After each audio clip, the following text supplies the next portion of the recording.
the 60s, 70s when they were really starting to experiment with these things. We really didn't know how much we could put into the diets. A lot of times those were going in at upwards to 50% of the total diet. And so what we know now is that is way too high. Urea is going to, we're not going to exceed 1.52%. On finishing diet, we could get a little bit higher, but I think it was just one of those things that's been passed down. Well, grandpa didn't like it. He maybe had a bad experience, and that's just kind of gone into dad and then now the sons or daughters. But when we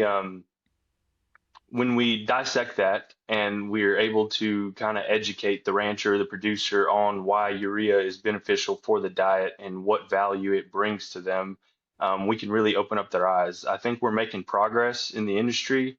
I don't think we're quite there yet, but one thing that's eye-opening is when you look and see how many cattle are fed in the U.S. and how many of those diets contain urea. I think tubs, liquid feed are the main ones that are, I guess, identified as urea based, and dry feeds are what we would call true proteins.